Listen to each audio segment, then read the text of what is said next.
ওয়ালা তামশি ফিল আরদি মারাহান, আমার বান্দা জমিনে অহংকার করো না।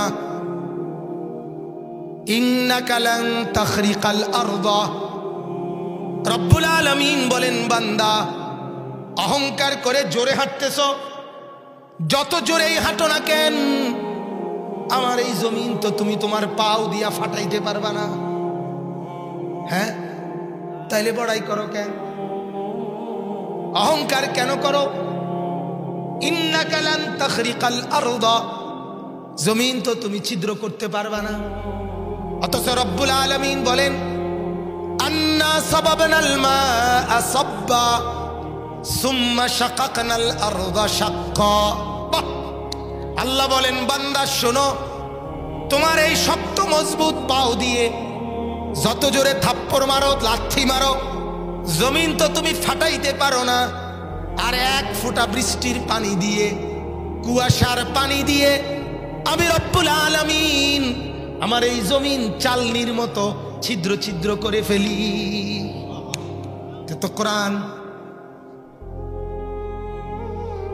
নাইলে তোমার ফেলে রাখা লাল শাকের দানা জমিনের ভিতরে নিল কেমনে? তুমি কি ছিদ্র করছো নি? তুমি তো ছিটাইয়া নাই দিয়েছ, ঠিক কিনা বলেন? কলুইর দানা ধান এগুলো তো তুমি ছিটাইয়াই দিয়ে আসছো। রব্বুল আলামিন বলেন তোমার অজান্তেই আমি জমিন ছিদ্র করে রাখছি, তুমি ফেলে রেখে যাও। আল্লাহ বলেন বান্দা বাকিটা আমি দেখব, যাও তুমি ঘুমাও, দরজা বন্ধ করে দাও, সিটকারি লাগায় দাও, লেফ কম্বল দিয়ে মুড়ে দাও, আমি মাওলার উপরে ভরসা করে রেখে যাও। তোমার এই বিস্তীর্ণ খেতে কোন রকমের দরজা লাগবে না, জানালা লাগবে না, বাউন্ডারি লাগবে না। আমি মাওলা জেগে আছি বান্দা, আমি দেখব বিষয়টা। আমি আসমান থেকে বৃষ্টি নামাবো, কুয়াশা নামাবো, এরপরে জমিন ছিদ্র ছিদ্র করে তোমার দানা ভিতরে নেব। কিছুদিন পরে সেই দানা থেকে ফাআমবাতনা ফিহা হাব্বা, আমি মাওলা নতুন ছোট্ট গাছের চারা বের করে দেব। একদিন ভরে আইসা দেখবা গাছের চারা। দেখো তুমি তো ছিলে ঘুমাইয়া, আমি মাওলা কাজ করছি। কে? আল্লাহ। মালিক বলে আমি ঘুমাই না, আমি তো তন্দ্রা যাই না, আমি তো আড়াল হই না, আমি তো এক সেকেন্ডের জন্য বিশ্রাম করি না, আমি কায়নাত চালাই, কায়নাত। তাবারাকাল্লাযী বিয়াদিহিল মুলক ওয়া হুয়া আলা কুল্লি শাইইন কাদির। আল্লাহ বলেন আমি মাওলা এমন ক্ষমতাবান। তুমি দুনিয়ার ক্ষমতাবান কি বুঝো? যত বড় ক্ষমতাবান, একদিকে ক্ষমতা দেখাইলে আরেক দিকে দুর্বল। আমি মাওলা এমন ক্ষমতাবান, সাত আসমান যখন আমি চালাই, সাত জমিন আমি তখনই চালাই। আমি যখন উপরের দিকে রিজিক দেই, সাত তবক জমিনের নিচের রিজিক আমি তখনই দেই। আমি যখন মানুষকে রিজিক দেই, তখন একই মুহূর্তে জন্তু জানোয়ারকে তখনই রিজিক দেই, ঠিক কিনা বলেন? এক দলকে দিতে গিয়ে আরেক দলকে দাঁড় করায় রাখি না। বাংলাদেশে রিজিক দিতে গিয়ে ইন্ডিয়ায় আমি অভুক্ত রাখি না, পাকিস্তানে আমি অভুক্ত রাখি না। আমি একই মুহূর্তে রিজিক দেই। বান্দা তুমি একই হোটেলে দেখো 30 জন কাস্টমার একটা হোটেলের মধ্যে বসা, একজনে বলে পরোটা, একজনে তুন্দুল, একজনে তেল ছাড়া, একজনে তেলওয়ালা, একজনে ডিম ভাজি, একজনে নেহারি, একজনে কয় আলুর ভর্তা। রব্বুল আলামিন বলে বান্দা দেখো এক একজন এক একটা চাচ্ছে, আমি মাওলা প্রত্যেকের রিজিক পৌঁছাচ্ছি একই সময়। কোন সময়? ওয়া হুয়া আলা কুল্লি শাইইন কাদির। মাওলা বলে আমি মায়ের পেটে যখন বাচ্চা বানাই, জন্তু জানোয়ারের পেটে তখনই বাচ্চা বানাই।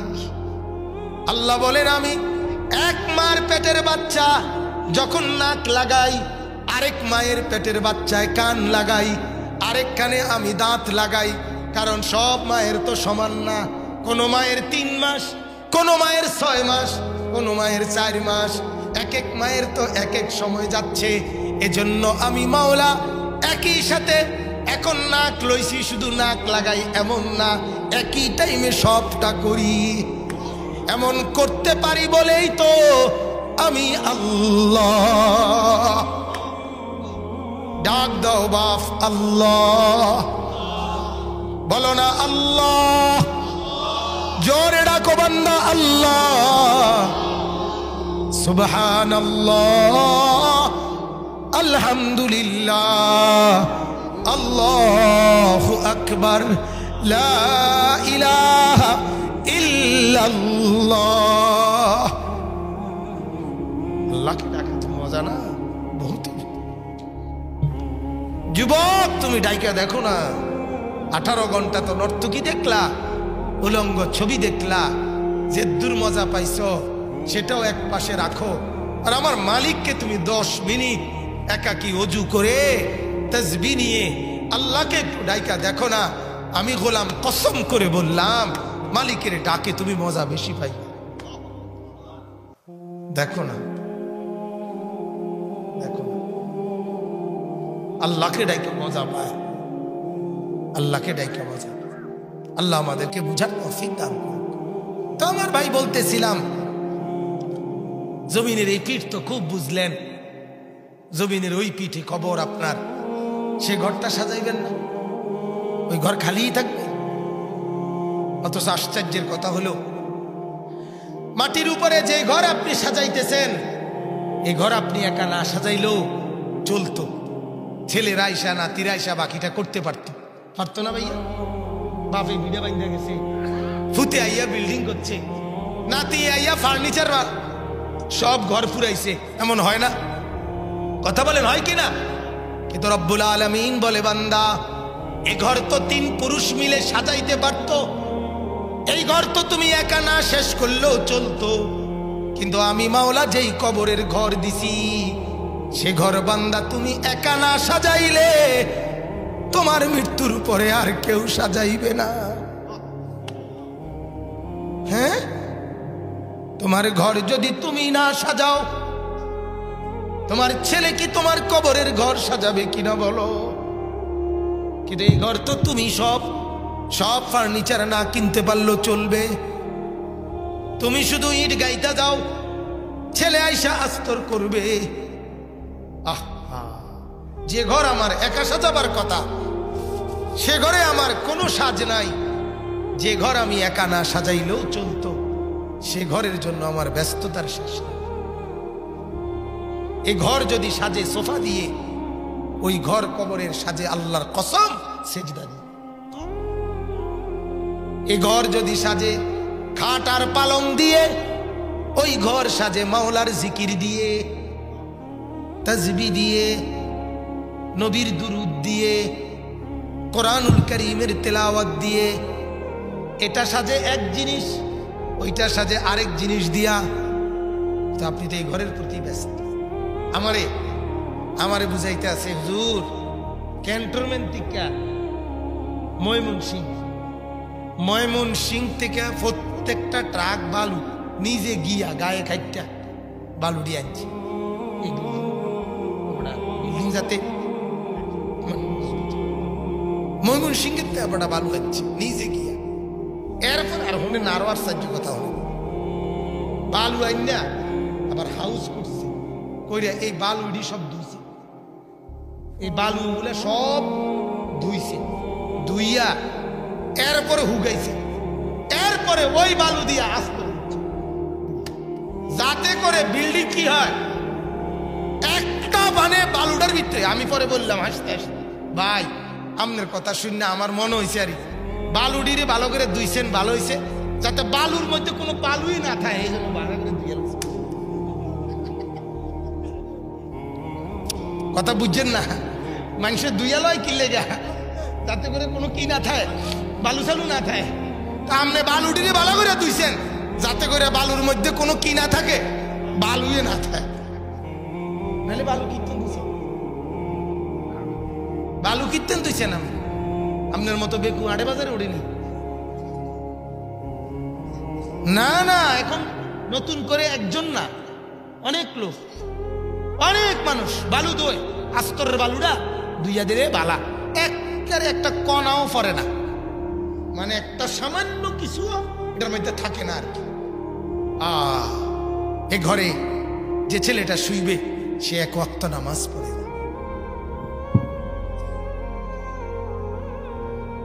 এই মার্বেল পাথরের বিল্ডিং এ যে রাত কাটাবে সেই নারী, সেই মেয়ে রাতের 12টা থেকে ভোর পর্যন্ত আরেক অসভ্য ছেলের সাথে মোবাইলে কথা বলে, ওদের জন্য এই ঘর।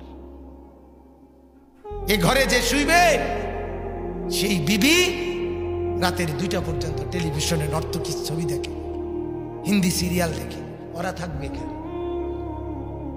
ওদের জন্য এই ঘর বালু পর্যন্ত ধুয়ে দেওয়া। ওদের সোফা সেগুন কাঠে, ওদের জন্য খাট SS5 এর গেট, থাই গ্লাস। এই নাফরমানরা শুনবে যাতে করে আজরাইল আইসা ধরে নিয়ে যেতে না পারে, যাতে মালাকুল মউত দেখে না। আল্লাহ আমাদেরকে বুঝার তৌফিক দান করুক।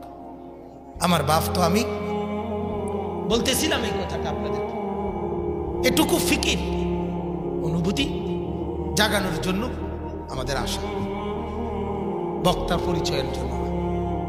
বললাম না ফেরিওয়ালা, ফেরি করছি আখিরাতের, এজন্যই ওই কথার থেকে গেছিলাম। যুবক, আজ তোমাদের জন্য ভাবনেওয়ালারও বড় ভাব। তোমার হাতের এই 24 ঘন্টার মোবাইলটা দেখে কেউ একটাবারও ভাবে না যে ছেলেটার চরিত্র গড়ছে না নষ্ট হচ্ছে, এ নিয়ে কারো ভাবনা নেই। চেহারা দেখলেই তো বোঝা যায়, চেহারা দেখলেই তো বোঝা যায়। কতদিন হয় সেজদা দেও না, সারাদিনে একটাবারও একটা 2 মিনিট 2 সেকেন্ডের মিস কল, 3 সেকেন্ড লাগে একটা মিস কল দিলে। প্যান্টের পকেটে যদি সেই মোবাইলটা থাকে, 3 সেকেন্ডের মিস কল, এটা পর্যন্ত তুমি টের পাও। মোবাইল খুললে দেখো কে মিস কল দিল, আবার ফিরাও কলটা। আর একই টাইমে তোমার চতুর্দিকের এই মহল্লাটুকু থেকে কমপক্ষে তোমার কানের কাছে 10টা মসজিদ থেকে একসাথে এশার নামাজের আজান, কমপক্ষে করে যদি কম হয় 4টা মাইকের হরন দিয়া 10টা মসজিদ থেকে একসাথে 40টা হরন দিয়া তোমার কানে এশার নামাজের আজান পৌঁছাইছে, কিন্তু তুমি নাফরমানের কানে একটাবারও এটুকু অনুভূতি জাগলো না আমার একটা সেজদা দেওয়া দরকার। হায় হায়, তোমার মতো গাদ্দার এই জমিনে আর কেউ নেই, তোমার মতো গাদ্দার আর কেউ। ছেলেরা, তোমাদের যাদের কপালে সেজদা নাই, আর আপনাদেরকেও বলি, আপনাদের যাদের বিবির কপালে সেজদা নাই, আপনাদের যাদের কন্যার কপালে, মেয়ের কপালে সেজদা নাই, তার মতো জানোয়ার আল্লাহর এই জমিন আর কেউ নাই।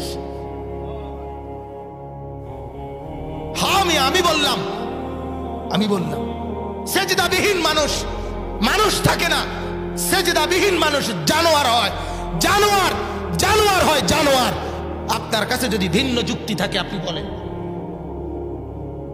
মালিক বলছে গোলামি যার নাই, বন্দিগি যার নাই, আমার ইবাদত যার নাই, সে জানোয়ার। আল্লাহ বলছে, আল্লাহ কে বলছে বলেন?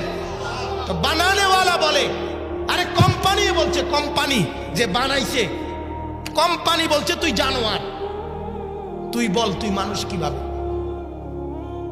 দাঁড়া বেটা, এখন দাঁড়া, বলো।